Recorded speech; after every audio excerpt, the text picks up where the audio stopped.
Salut à tous, on se retrouve pour l'épisode 3041 du Zap Image. On commence aujourd'hui en ce jeudi 29 août avec des anniversaires comme d'habitude. Et tout d'abord, le joueur de l'Olympique Lyonnais, Maitland Nice, il fête aujourd'hui ses 27 ans. Bon anniversaire à lui. Et je peux voir que l'un des frères Kalulu, parce que c'est quand même 4 frères et les 4 sont quand même footballeurs professionnels, c'est quand même exceptionnel.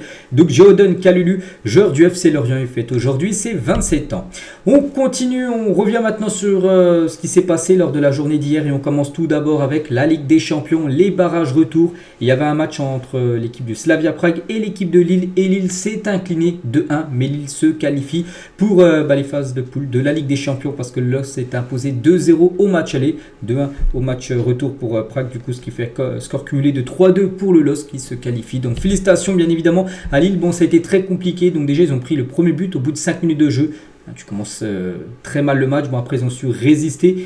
Et ils perdaient toujours 1-0. Ils ont su égaliser grâce à Zegrova. Quel joueur, comme ce Zegrova. Bon, après, ils ont pris un deuxième but. Mais la qualif est là. C'est bien ça le plus important. Et Thomas Meunier le dit que ça n'a pas été un bon match. Il a dit loin d'être un bon match, cette rencontre hier pour le LOSC. Mais la qualification était l'objectif numéro 1. Et la qualif est là. Donc, c'est bien sûr une très bonne nouvelle et Lille ira sur la grande scène. Voilà, maintenant il n'y a plus de barrage, il n'y a plus de tour préliminaire. Non, maintenant ça y est, Lille est en phase de poule de Ligue des Champions parce que c'est très compliqué bien sûr d'accéder et de passer ces barrages parce que le LOSC devient le premier club français à passer les barrages de Ligue des Champions depuis Monaco en 2016-2017 et depuis il y a plein d'équipes françaises qui ont essayé de passer les barrages, les tours préliminaires, et à chaque fois c'était échec. Donc par exemple l'OM en 2023, on se souvient, ils avaient été éliminés je crois contre le Panathinaikos. Et Monaco 2 fois en 2021, 2022 éliminé au barrage. En 2017, il y avait eu Nice, il y a eu 2015, il y a eu Monaco, il y a eu Lille en 2014, il y a eu Lyon en 2013. Voilà, donc c'est vraiment à chaque fois très compliqué. Et cette fois-ci, Lille, eux, arrive à accéder bien sûr aux phases de poule et surtout déjà sportif, c'est déjà très bien. Tu joues la Ligue des Champions, la meilleure compétition incroyable, tu sais, avec un nouveau format. Et aussi financier parce que la LDC les gars c'est le jackpot et déjà Lille ça y est, ils sont sûrs d'empocher au moins 25 millions d'euros déjà rien que par rapport à leur qualification, donc ça bien évidemment c'est une très bonne nouvelle pour la trésorerie on peut dire du côté de Lille. Et grâce à cette victoire hier soir le LOSC 35e double l'Olympique de Marseille devient le deuxième club français au classement UEFA derrière le Paris Saint-Germain. Voilà, vu qu'ils ont pris pas mal de points là par rapport à cette qualification. Ils devancent l'Olympique de Marseille maintenant qui est le troisième club français par rapport au classement UEFA. Donc félicitations bien sûr au LOSC qualifié officiellement pour la Ligue des Champions et c'est une première historique du côté de la France. Pour la première fois, 4 clubs français joueront la Ligue des Champions la saison prochaine.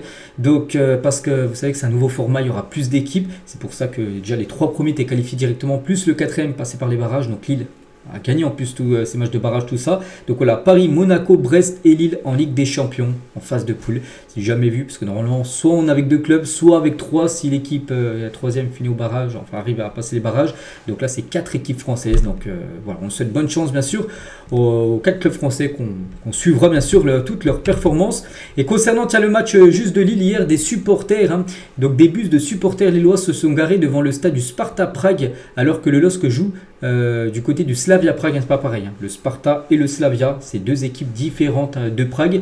Donc les chauffeurs de bus ils ont amené devant le mauvais stade. Bon, pas trop de problème vu qu'il y a seulement 8 km entre les 2 stades. Bref, on continue les gars avec les autres rencontres, puisqu'il n'y a pas que Lille qui jouait hier. Il y avait aussi Karabakh contre le Dynamo Zagreb.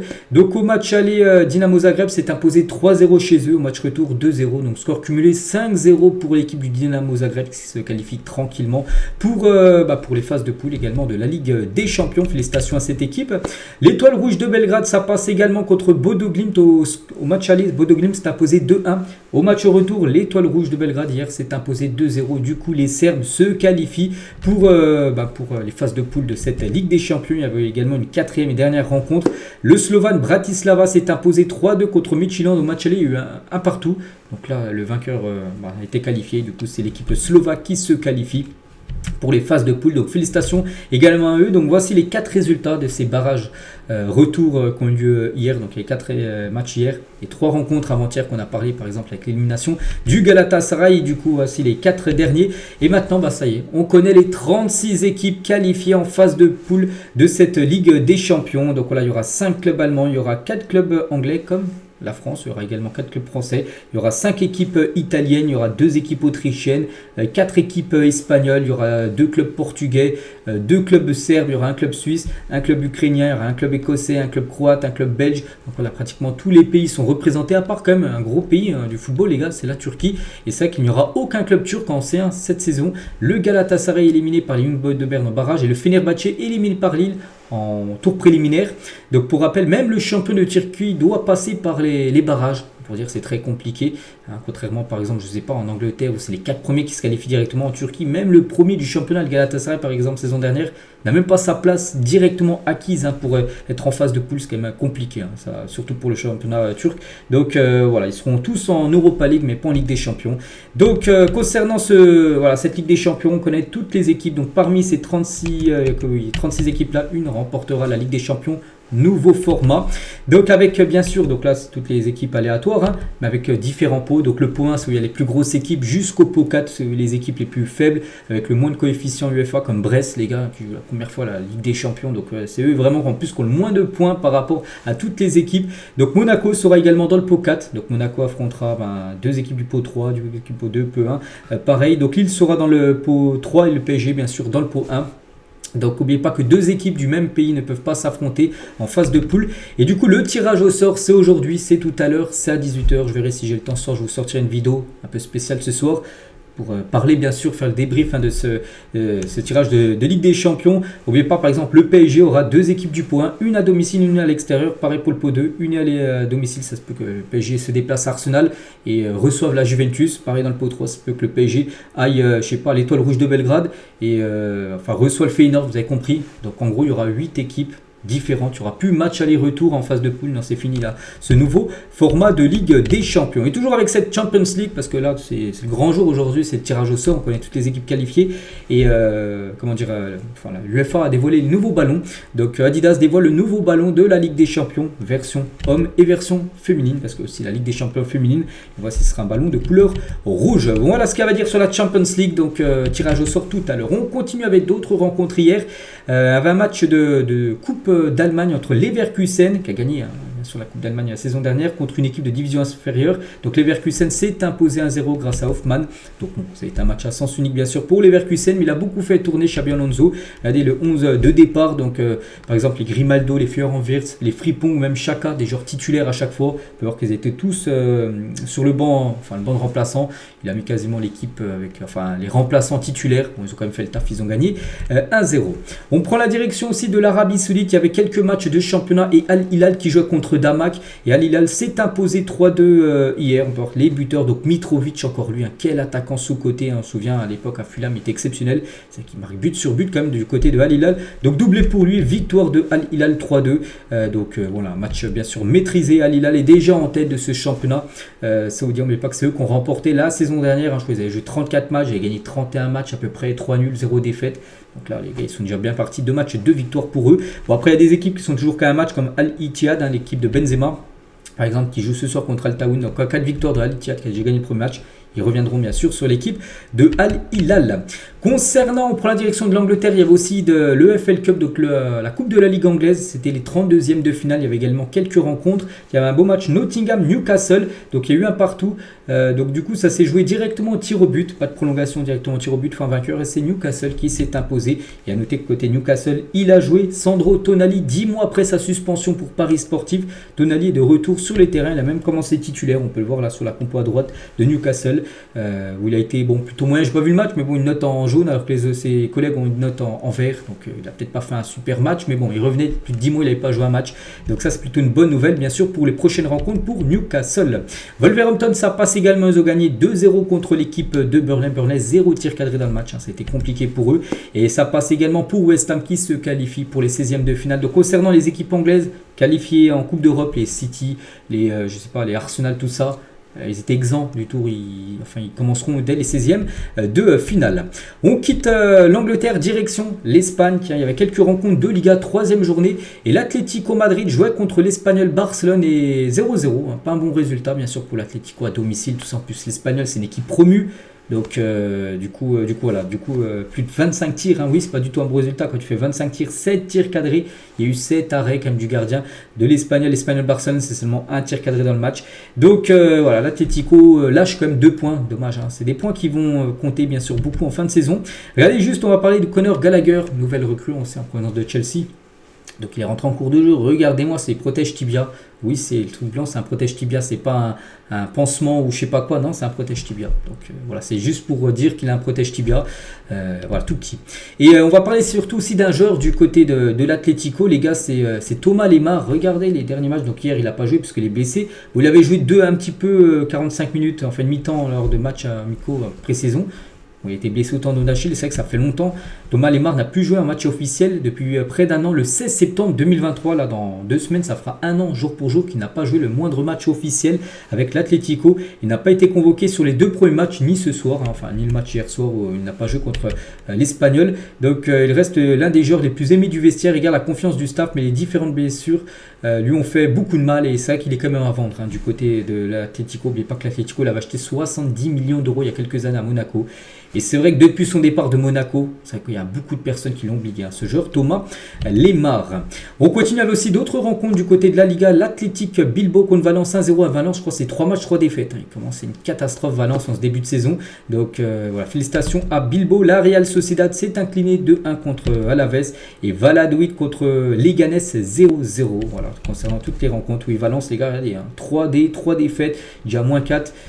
Il commence très mal. Gérone aussi, avec ils sont qu'à 2 matchs joués, mais une défaite à nul qu'ils ont fini comme 3e saison dernière de Liga. Donc le Barça en tête à 9 points. Donc il reste encore 2 matchs à être joués. Gérone Osasuna ce soir à 19h et Las Palmas reçoit le Real Madrid. Le Real qui est 6e. Donc en cas de victoire, le Real aura 7 points. Ils seront 2e, hein, derrière le Barça qui restera sûr en tête vu qu'ils ont 3 sur 3, le FC Barcelone. Et concernant le Real Madrid ce soir à 21h30 du côté de Las Palmas, et Arda Güler et Brahim Diaz devraient être titulaires ce soir face à Las Palmas d'après Relevo. Bon, on verra parce que c'est seulement des rumeurs. Après, c'est Ancelotti, hein, qui fait sa compo officielle, mais ça se peut que ces deux-là soient titulaires. Donc ça veut dire, je sais pas, un Rodrigo, j'en sais rien, un Mbappé pourrait peut-être être sur le banc, j'en sais rien. On verra. Et concernant Hendrick, hein, qu'on verra certainement peut-être rentrer en cours de jeu ce soir, le Real Madrid doit verser 35 000 € à Palmeiras pour chaque but inscrit par Hendrick. C'est une clause dans son contrat, il a déjà marqué, hein, il y a quelques jours. Donc voilà, vous dites à chaque fois qu'il marquera, le Real devra donner 35 000 € à son ancien club. Ancelotti tient conférence de presse sur Kylian Mbappé. Mbappé a une attitude fantastique et c'est très humble, hein. Il s'améliore de jour en jour et nous sommes très heureux de lui. Et voilà, s'il est inquiet, Ancelotti par rapport au début de saison de Kylian Mbappé, il a dit, je crois que la dernière fois qu'il a marqué c'était le 14 août, c'était il y a 2 semaines. Donc non, on n'est pas inquiet, lui non plus, il n'est pas inquiet par rapport à son début de saison parce qu'il est beaucoup critiqué, hein, comme du côté des journaux espagnols. Et toujours tiens avec Kylian, donc le désir de Kylian Mbappé est d'être un de plus dans l'effectif du Real Madrid et ses coéquipiers l'ont remarqué. Il demande toujours de l'aide et apporte son aide à ses coéquipiers sur en dehors du terrain. Il n'est pas venu pour être la méga star, hein. Non, il est venu juste pour être un jour de plus du côté du Real. Il n'est pas venu avec le melon, hein, peut-être qu'il avait du côté du PSG encore quelques années. Et tiens, Cyril Hanouna, les gars, lui il était sur Europe 1, puis ça date d'il y a quelques heures. Il se paye Mbappé, il a dit, un plus grosse erreur de sa vie d'avoir été au Real Madrid, ça va être catastrophique. Il a dit, le PSG n'a jamais aussi bien joué que sans lui. Bon, c'est vrai que pour l'instant le PSG a plutôt bien joué ces 2 matchs. On verra quand le PSG jouera les grands matchs de Ligue des Champions, parce que Mbappé a quand même marqué pas mal de buts lors des grands rendez-vous, on verra. Voilà, donc on verra s'il a raison ou non. Cyril Hanouna quand même qui envoie une grosse balle perdue, on peut dire, à Kylian Mbappé. Et toujours tiens avec Kylian, parce que la nuit dernière, là, son compte X, donc son compte Twitter, a été piraté avec quelques photos, hein. Donc Ronaldo, le plus grand joueur de tous les temps, ce nain n'est pas mon GOAT. Parce que non, on entend regarder, hein, c'est le truc officiel de Mbappé, bon c'est pas lui qui a mis ça, il a été piraté. Donc il y a d'autres trucs, voilà, en gros je sais pas, il mentionne Manchester United, ou Manchester, il fait yo aussi à Manchester City, voilà Mbappé, ou tiens, il y en a un lui dit viens Manchester United, il a dit en 2028. Je rejoindrai Manchester, bon, bien évidemment. Tout ça, ça a été, voilà, tous ces tweets-là ont été supprimés quelques minutes après, dès qu'il a récupéré son compte. On continue donc aujourd'hui, il y a pas mal de choses. Hein. Il y a le tirage au sort, bien sûr, la Ligue des Champions, mais il y a également la liste de Didier Deschamps pour les 2 prochains matchs contre l'Italie et contre la Belgique. Donc voilà, la liste, je crois, va sortir à 14h, hein, comme d'habitude. Et on reparlera demain, bien sûr, de cette liste. Hein. Et sinon, il y a un match France-Israël, parce qu'oubliez pas que l'équipe de France, C'est une ligue, c'est une poule avec 4 équipes, donc France, Italie, Belgique et Israël. Et le match de Ligue des Nations entre la France et Israël le 14 novembre prochain pourrait avoir lieu au Stade de France à huis clos, sans supporters. L'idée est à l'étude, mais aucune décision n'a été prise, n'est pas encore sûre. Mais certainement ce match, les gars, devrait se jouer sans supporters pour éviter des débordements. On prend la direction aussi de l'Argentine. Tiens, l'Argentine qui va jouer également 2 matchs là, après la trêve, pendant la trêve internationale. Et Balerdi, Nicolas Tagliafico, défenseur de Lyon et de Marseille. Donc les deux sont du coup forfaits. Du coup les deux vont être remplacés. Ils étaient dans la liste de Lionel Scaloni. Ils sont remplacés par d'autres joueurs parce que les deux sont actuellement blessés. Toujours du côté du continent sud-américain, on va parler des sanctions qui sont tombées concernant les incidents pendant Uruguay-Colombie en juillet dernier. C'était lors de la Copa América, je crois que c'était en quart de finale, je sais plus quoi, c'était un match très tendu. Et du coup, ça a eu des débordements en fin de match, je ne sais pas si vous vous souvenez, il y a eu des joueurs de l'Uruguay, là on peut voir Darwin Nunez, on peut voir également Rojo tout à droite, des joueurs, parce qu'en gros il y avait leur famille par exemple à Nunez, et ils avaient été pris à partie, ils avaient été embrouillés par des supporters de la Colombie, donc il était parti, il y a eu quasiment une bagarre générale, et du coup les sanctions sont tombées. Donc Nunez, les gars, 5 matchs de suspension, ainsi qu'une amende de 20 000 $, c'est, voilà. Bentancourt, les gars, 4 matchs de suspension et 16 000 $ d'amende, et Mathias Oliveira, Ronald Araujo et José Maria Jiménez, 3 matchs de suspension, une amende de 12 000 $, voilà, parce qu'ils sont venus aider leur famille dans les tribunes, puis ça a causé quasiment une bagarre générale, donc voilà. Le verdict est tombé hier soir. On va parler de la Serie A. Et comme lors des 2 premières journées, la 3e journée de Serie A ne sera toujours pas diffusée en France, sauf énorme retournement de situation d'ici demain, vendredi. Donc un accord est espéré pendant la prochaine trêve internationale, parce que de base, normalement, la Serie A est diffusée sur beIN Sport les années précédentes, mais là, il n'y a pas d'accord. Et c'est vrai que lors des 2 premières journées, aucun match de Serie A a été diffusé sur beIN Sport ou sur une chaîne française. Donc voilà, pour l'instant, on partirait sur la même chose pour cette 3e journée de Serie A qui aura lieu ce week-end. On va parler des Girondins de Bordeaux. C'est un club en grande difficulté. Voilà, Bordeaux repart en National 2. Et officiel, Bordeaux vient de dévoiler ses 2 nouveaux maillots. Donc le maillot domicile et le maillot extérieur. Voilà, des maillots classiques, bien sûr, du côté des Girondins. Et le nouveau coach, les premiers mots de Bruno Irles, nouveau coach de Bordeaux. Il a dit: je signe avec une volonté de construire, de raviver la flamme des Girondins de Bordeaux et surtout faire remonter ce club historique déjà en national après Ligue 2, puis voilà, dans, je sais pas, 5-6 ans, je sais pas, voilà, remonter bien évidemment en première division, là où doit être bien sûr les Girondins. Donc il sera lui le coach numéro 1, et Dado Perso, je sais pas si vous vous souvenez, peut-être les plus jeunes, je pense pas que vous savez qui c'est, mais les plus anciens, comme moi les gars, je me souviens de ce joueur qui joue à l'AS Monaco, et ben c'est lui l'adjoint maintenant, Dado Perso, c'est l'adjoint de Bruno Irles, du côté du staff, on peut dire, de Bordeaux. Et Bordeaux a annoncé compter 24 joueurs dans son effectif. Voilà, je ne vais pas citer tous les joueurs, mais on peut voir par exemple, tiens, il y a des joueurs comme Rio Mavuba et Paul Bay, ça qu'on a parlé il y a quelques jours, ils sont bien présents tout simplement dans cette liste. Et il y a sinon 4 joueurs qui ont également qui ont décidé de rester à Bordeaux, ces 4 là. Sinon tous les autres sont partis de la saison dernière et ils sont tous partis dans d'autres clubs. Donc voilà, l'effectif 24 joueurs du côté des Girondins. Et concernant leur premier match, parce qu'ils vont commencer, il y a déjà 2 matchs qui ont été joués de National 2. Bon, ils joueront les matchs une date ultérieure, mais ils vont commencer pour la 3e journée, ça sera leur premier match. Et ça sera contre Poitiers ce samedi. Donc après-demain ne se disputera pas au Matmut Atlantique. Normalement, leur stade ne sera pas dans leur stade. Bordeaux recevra Poitiers à huis clos à Sainte-Germaine. Bon, ça doit être pas loin, bien sûr. Le match sera diffusé sur TV7. Grosse force aux supporters des Girondins de Bordeaux. Donc les supporters ne pourront pas venir au stade parce que ça sera huis clos, ce Bordeaux-Poitiers prévu samedi. On continue, on va parler un peu mercato, parce que le mercato rentre dans les dernières heures, bien sûr, de ce mercato estival. Et c'est bouclé pour Jota au Stade Rennais. 8 millions d'euros seulement. Donc il va quitter l'équipe de l'Alitiade et rejoindre l'équipe de Rennes. Le joueur sera à Rennes aujourd'hui, d'après Fabrizio Romano. Rien à rajouter, les gars. Normalement, la signature devrait être là dans les futures heures. Concernant Hannibal Mejbri, ancien joueur de Manchester United, et c'est officiel, il quitte Manchester, direction Burnley pour les 4 prochaines années. Montant de l'opération, 11 millions d'euros qu'a déboursé l'équipe de Burnley qui joue maintenant en 2e division. Concernant Kingsley Coman, qui va quitter le Bayern, ça c'est quasiment sûr. Et il a dit oui à l'équipe de Al Hilal. Le club saoudien est déjà d'accord avec le Bayern Munich. Quelques détails restent à régler avant d'officialiser bien sûr l'arrivée quand même de Coman, vraiment du côté de Al Hilal. Et c'est vrai qu'en cas de signature, regardez cette équipe, elle pourrait ressembler à quoi quand Neymar reviendra, avec Malcolm ailier gauche, Coman à droite, Mitrovic qu'on a parlé tout à l'heure, encore un doublé pour lui, Milinkovic, Savic, Ruben Neves, il y a du Cancelo qui a signé aussi il y a quelques jours, c'est officiel, Tambakti que je connais pas, mais sinon Koulibaly, Renan Lodi et Bounou ça je connais. Donc voilà, c'est quasiment une équipe qui peut évoluer bien sûr dans un gros championnat européen, je vous parle. Donc voilà, avec Coman, les gars, c'est quand même exceptionnel.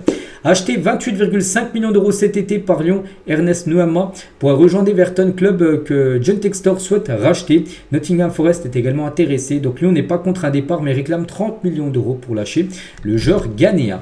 Concernant Lukaku, il est arrivé à Rome, pas pour signer à l'AS Roumanie à la Lazio, c'est bien sûr il est arrivé à Rome pour passer sa visite médicale dans la capitale italienne pour signer du côté de Naples. Voilà, c'est quasiment fait, on peut le voir là, il y a le Erwigo de Fabrizio Romano il y a 2-3 jours, donc ça devrait se faire certainement là. Aujourd'hui, voire demain. Et un autre joueur est arrivé à Rome, c'est Kevin Danso dans le même aéroport. On peut voir là Lukaku et c'est Kevin Danso, c'est le défenseur de Lens. Lens joue ce soir, c'est que j'ai oublié de dire, il joue le match retour contre le Panathinaikos, comment ça se dit, bref. Donc voilà, et Danso sera pas là parce que Danso va signer du côté de l'AS Roma. Prêt payant de 1 million d'euros avec une option d'achat de 22 millions d'euros. Et un bonus de 3 millions d'euros. Donc voilà, ça pourrait être aujourd'hui officiel concernant Danso du côté de Rome. Concernant le jeune Marc Bernal, j'en ai parlé hier, je vous ai dit que ça sentait pas bon, ça sentait la rupture des ligaments croisés, c'était pas encore sûr. Donc hier il a passé des tests et c'est bien ça. Marc Bernal, 17 ans, souffre d'une rupture du ligament croisé antérieur. Terrible blessure. Donc il est forfait entre 10 à 12 mois, voilà, c'est quasiment un an. Il a eu ça, Gavi, un autre joueur du Barça. Il a été blessé en novembre dernier, novembre 2023. Il devrait revenir là en novembre, d'ici 2-3 mois. Et bien c'est la même chose pour Bernal, grosse force à lui, parce que c'est pas facile. Et le message de Juan Martinez, un jeune joueur du Real Madrid, un jeune joueur qui doit être, les deux là, Martinez qui parle de Bernal. Donc Martinez pareil, Juan Martinez, jeune joueur de 16 ans, lui aussi rupture des ligaments croisés, il y a à peu près 2 semaines avec le Real. Il a dit courage, c'est juste un obstacle sur notre chemin, parce qu'il a déjà côtoyé Marc Bernal dans les catégories jeunes du côté de l'Espagne. Et du coup le Barça fait une offre à Liverpool pour récupérer Stéphane Bajcetic en prêt payant sans option d'achat parce qu'en gros ce joueur, le Barça aimerait le faire venir pour remplacer Marc Bernal qui est blessé pour toute la saison entière. Concernant Crystal Palace, accord entre Palace et Wolfsburg pour Maxence Lacroix, le défenseur français pourrait débarquer du côté de la Première Ligue. Le montant de l'opération pourrait atteindre les 21 millions d'euros. Concernant Federico Chiesa, ça y est, on sait où il va signer du côté de Liverpool. Here we go, montant du transfert 13 millions d'euros plus bonus, contrat de 4 ans pour l'Italien, c'est vrai qu'il a été beaucoup annoncé du côté du Barça. Les Barça n'avançaient pas, je ne sais pas ce qu'ils font trop. Barça, après le Barça a des gros problèmes financiers. Et du coup, à force d'attendre tout ça, lui vraiment, de toute façon, il était sûr de quitter la Juve. Et il est parti à Liverpool. Voilà, deuxième signature de Liverpool après Mamardashvili qui arrivera l'été 2025. Et voilà, lui ça va être officiel normalement aujourd'hui. Donc 13 millions d'euros seulement pour Chiesa, c'est quand même exceptionnel. Donc il a dit, il confirme son départ de la Juve. Je suis très heureux et prêt pour cette nouvelle aventure. Je voudrais envoyer un salut aux fans de la Juventus Turin. Donc voilà, Chiesa va débarquer du côté de la Première Ligue. Et du coup, pour remplacer Chiesa du côté de la Juventus Turin, c'est lui la piste suite au départ raté de Federico Chiesa. La Juventus souhaite accélérer sur la piste menant à Jadon Sancho. Il faut un remplaçant bien sûr à Chiesa. Et voilà, il cible tout simplement le joueur de Manchester United. Southampton s'est montré intéressé par Zakaria Aboukal, mais n'a pas encore transmis d'offre à Toulouse. Les discussions vont commencer avec le TFC, voilà, pour un transfert qui pourra se faire là dans les prochaines heures. L'Olympique de Marseille est intéressé par Antonio Sanabria et s'est renseigné ces dernières heures auprès du Torino. Naël Maupay est déjà d'accord pour rejoindre le club phocéen et qui espère trouver un accord avec Everton. Donc en gros, lui, là, le joueur du Torino, ce serait le plan B en cas de non-arrivée de Maupay, qui est quand même Maupay, plutôt le joueur qui est quand même pisté le numéro 1, on peut dire en attaque, qui pourrait débarquer à Marseille parce que c'est pour remplacer Faris Mumbagna, qui a eu lui aussi une rupture des ligaments croisés il y a quelques jours. On va parler de Hugh Minson et aujourd'hui, ça fait 9 ans jour pour jour qu'il a signé du côté de Tottenham. Quel joueur, un joueur peut-être pas sous-côté parce qu'il est vu à sa juste valeur. C'est un très bon footballeur et en tout c'est 410 matchs du côté de Tottenham pour 164 buts et 84 passes D et beaucoup de sourires et capitaine maintenant de cette équipe. Donc voilà, lors de son arrivée il y a 9 ans. Donc déjà 9 ans du côté du club de Londres. Vini et Karim Benzema. Donc Benzema, il a mis une petite photo Instagram et Vini lui a mis 9. Ils sont toujours en contact malgré que Karim Benzema a quitté le Real. Et Benzema lui a dit Vini en mentionnant Ballon d'Or. Parce que bien sûr le Ballon d'Or, normalement ça devrait être pour lui. Et c'est vrai que CNN, un site américain, ils disent que Vini est le grand favori pour remporter le Ballon d'Or. On le sait avec la magnifique saison qu'il a fait saison dernière. Si Bellingham après aurait gagné l'Euro, peut-être Bellingham aurait pu gagner le Ballon d'Or. Même s'il n'a pas fait une grande Copa América, bien sûr, Vini. Mais voilà, ce sera lui, certainement le vainqueur du Ballon d'Or. Devant certainement Rodri, qui devrait finir 2e, et certainement Bellingham à la 3e position. Peut-être Carvajal 4e, et peut-être Lautaro Martinez 5e. De toute façon, les 5 là que je vous ai dit, ça sera sûr dans les Après, on verra l'ordre, mais ça sera les 5 premiers du futur Ballon d'Or, c'est quasiment sûr. Et Vini, même lui, le dit, hein, je sais que je suis l'un des favoris pour le Ballon d'Or, il le sait. Ouais, il va pas mytho, ouais, il sait que bien sûr, il fait partie des joueurs qui peuvent remporter ce futur Ballon d'Or. Et il parle aussi d'autres choses. Hein. Au Real Madrid, on parle de plus en plus souvent du sujet du racisme. Lui, vraiment, ça lui tient à cœur. Hein. Donc, pas seulement moi, mais tous les joueurs ont dit que la prochaine fois qu'un acte se produirait, tout le monde quittera le terrain pour que tous ceux qui nous ont insultés aient une sanction beaucoup plus lourde. Voilà, donc voilà, ça veut dire qu'on voit encore des choses, pas mal de choses comme ça. Mais la prochaine fois qu'il y a un truc comme ça, contre Vini, contre le Real ou peu importe, tout le monde quittera le terrain, tout le monde ira au vestiaire. Donc voilà. Et tiens, pour parler encore de ça, Alan Virginus a été victime de nombreux commentaires racistes sur Instagram avant-hier soir. Le Lillois prêté au Young Boys de Berne a marqué le but de la victoire face au Galatasaray. Il y a des supporters du club turc du Galatasaray qui sont partis l'insulter parce qu'il a été buteur. Hein, les Young Boys de Berne sont imposés 1-0 et du coup éliminé de Galatasaray cet avant-hier des barrages de la Ligue des Champions. On va parler du rappeur américain Tyga. Était de passage à Madrid et a fait un petit coucou au Rayo Vallecano. Mais pas que Rayo, tiens, qui a joué contre le Barça avant-hier, c'est une équipe dans la banlieue de Madrid. Donc oui, il a reçu le maillot bien sûr de cette équipe, mais il est parti aussi rendre visite au Real Madrid. On peut le voir là avec Mbappé, on peut le voir également avec Lamine Yamal parce qu'il est également présent pour le match Rayo Vallecano Barcelone où il a pu rencontrer Lamine Yamal. Donc voilà, parce que c'est un fan de football, le fils de Tyga, un peu comme le fils de Kim Kardashian qu'on parlait il y a quelques jours, hein, qui était également présent lors du dernier match du Real Madrid. Des nouvelles de Ryan Cherki qui pourrait finalement prolonger à Lyon. Donc lui, c'est coup de tête sur coup de tête. Un coup il est proche du PSG, un coup il est proche Dortmund, un coup il est proche de Leipzig, un coup il est proche de nulle part et un coup il est proche maintenant de prolonger alors qu'il devait partir. Voilà, parce qu'il est en fin de contrat dans un an et du coup il pourrait peut-être prolonger son contrat du côté de l'Olympique lyonnais. Des nouvelles de Victor Osimhen ouvrent la porte à un départ à Al Ahly. Le club saoudien a augmenté l'offre soumise au Napoli et surtout Al Ahly propose quand même 30 millions de salaire annuel à Victor Osimhen. Victor Osimhen doit toucher à peu près 7 millions d'euros net, hein, je vous parle du côté de Naples. Il pourrait toucher quasiment 4 fois plus du côté du club saoudien. Ça fait bien sûr réfléchir. Donc il y a toujours, ça va jouer entre ce club-là et Chelsea. On verra. Donc voilà, une chose qui est sûre, il va quitter bien sûr cette équipe de Naples parce qu'il y a son remplaçant qui arrive, hein, c'est Lukaku. Yacine Adli est prêté à la Fiorentina pour une saison, donc avec une option d'achat de 10,5 millions d'euros prêté bien sûr par l'équipe de Milan. Le Paris Saint-Germain espère recruter 2 joueurs avant la fin du mercato. Voilà, c'est que le PSG, un mercato correct, un mercato misé sur la jeunesse, mais c'est que le PSG voudrait encore 2 joueurs avant la fermeture du mercato. Et le PSG a fait une offre à Thomas Araujo, défenseur central du Benfica. Le Benfica n'est pas vendeur malgré un intérêt parisien et de Chelsea qui est intéressé par pratiquement tous les joueurs au monde. Donc voilà, le PSG veut faire ce joueur. Ce serait le remplaçant de Skriniar parce que Skriniar devrait quitter bien sûr l'équipe parisienne. Pourrait partir à Al Nasser. Et concernant un joueur du PSG, lui qui a officiellement quitté le club, c'est Nordi Mukele. Donc il est prêté au Bayer Leverkusen, pas d'option d'achat incluse, il est prêté pendant un an, il reviendra à Paris lors de l'été 2025. Concernant Gigot, donc accord total trouvé entre l'Olympique de Marseille et la Lazio pour le défenseur de l'OM qui pourrait filer du côté de l'Italie. Concernant le défenseur marocain Naïef Aguerd, la priorité de Villarreal et de Porto, le Marocain est ouvert à un départ. Donc des clubs européens et saoudiens sont aussi intéressés par le défenseur de 28 ans. Il joue peu, hein. C'est vrai qu'il a peu joué comme la saison dernière à West Ham. Donc peut-être pourquoi pas partir ailleurs pour grappiller un peu de temps de jeu, un peu plus que ce qu'il a en première ligue. Donc Villarreal et Porto intéressés. On revient les gars sur cette une du journal L'Équipe il y a quelques jours, je sais plus c'était la une de mardi, voilà avant-hier où j'ai montré OM Grenoud l'amour sans condition. Et en gros, c'est pas passé. Hein. J'avais dit que le jeu de mots, ça passait pas trop. Et à la suite des réactions virulentes concernant la une d'hier, donc c'était mardi, le quotidien, donc le journal, s'est excusé. Ils estiment que le choix des mots employés n'était pas le bon compte tenu des violences conjugales qui sont reprochées aux joueurs de l'Olympique de Marseille. Ils ont sorti ce long communiqué, je vais pas tout lire. Vous pouvez pas se lire ce qu'ils ont mis. En gros, ils disent qu'ils n'auraient pas dû mettre ce titre-là par rapport à ce qu'il y a eu dans le passé entre lui et bien sûr sa copine. Il est toujours il est toujours avec, mais on sait ce qui s'est passé à l'époque. Donc voilà, parce qu'il y a eu beaucoup de messages que l'équipe n'aurait pas dû titrer ça par rapport à Greenwood. Officiel, Gustavo Nunes, 18 ans, quitte Grêmio et rejoint l'équipe de Brentford. Montant du transfert 12 millions d'euros. Voilà, un nouveau joueur, nouvelle pépite qui débarque du côté de l'Appel. Le club brésilien garde 20% sur une future revente. Mario Götze sur Hugo Ekitike, il pense un joueur du PSG, la signé à Francfort. Il a dit oui, je pense que Hugo Ekitike a une capacité que peu de joueurs ont. Avec ses dribbles, sa vitesse, sa finition, alors bien sûr, il peut nous aider beaucoup.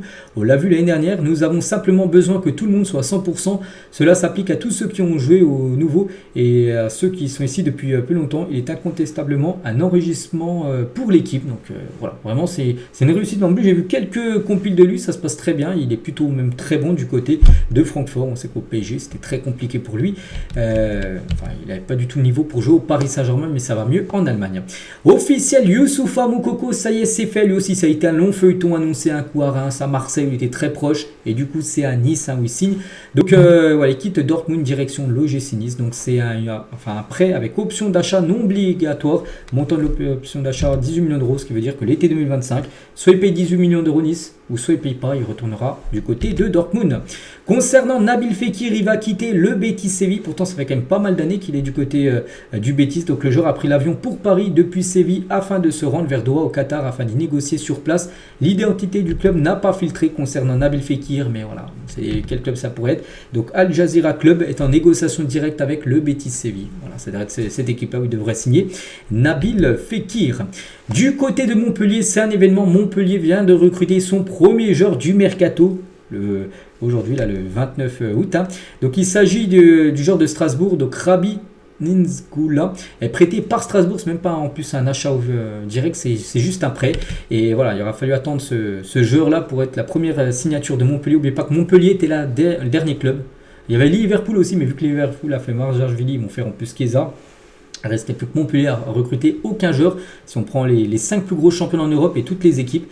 Donc voilà, Montpellier enfin, ça recrue, on peut dire, du mercato. Officiel Ton Koopmeiners s'engage à la Juventus Turin. Donc montant du transfert 60 millions d'euros, bonus compris pour l'ancien joueur de l'Atalanta qui file du côté de la Juve. C'est que lui, depuis 2-3 matchs, il ne jouait plus avec l'Atalanta. Il était à chaque fois mis de côté parce que son transfert se fasse un peu comme Lookman, les gars. Lookman, lors des 2 derniers matchs, il n'a pas joué. Lookman aussi toujours. Il pourrait toujours quitter l'équipe de l'Atalanta.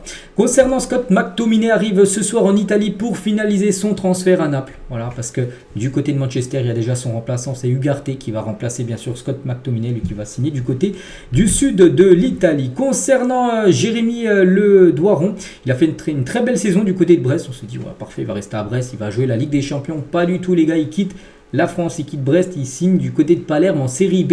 Imaginez les gars, tu vas jouer la Ligue des Champions, plus tu as fait une belle saison, mais tu files en Italie pour jouer en 2e division avec Palerme. Voilà, donc c'est pas officiel, mais ça va l'être très prochainement.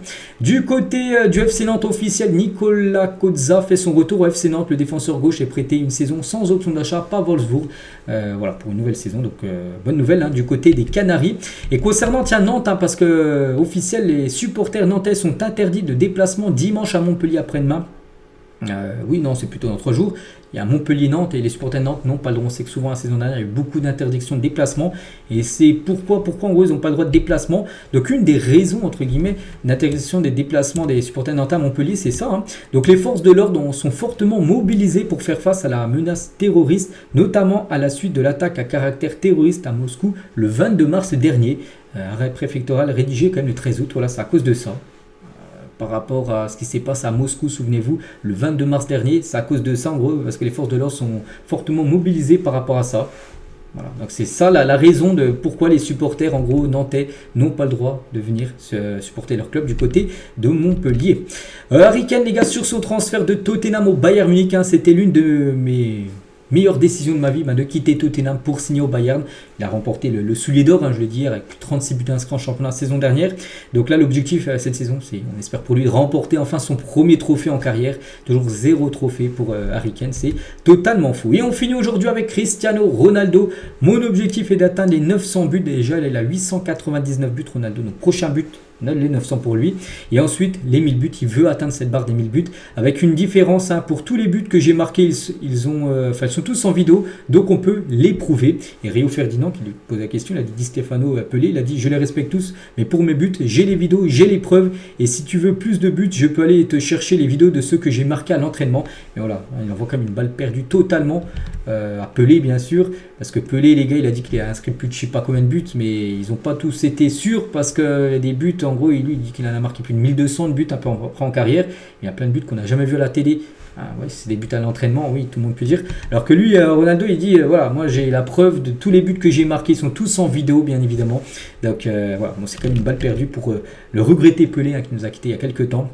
Donc voilà, Ronaldo, tiens, il est en interview sur sa chaîne YouTube, avec Ferdinand, quelqu'un qui connaît très bien. Et c'est vrai que Ronaldo, tiens, on parlait qu'il est youtubeur maintenant. Donc il a ouvert sa chaîne, je sais pas, il y a à peu près une semaine, 7-8 jours, j'en sais rien. Mais il est déjà 51 millions d'abonnés, Cristiano Ronaldo, c'est fou. Sur son compte YouTube, et on finit avec CR7 aujourd'hui. Donc voilà les gars, ce qu'il y avait à dire. J'espère que ça vous a plu. On se retrouve demain, vendredi, pour le prochain numéro. Je vous souhaite une très bonne journée et à demain.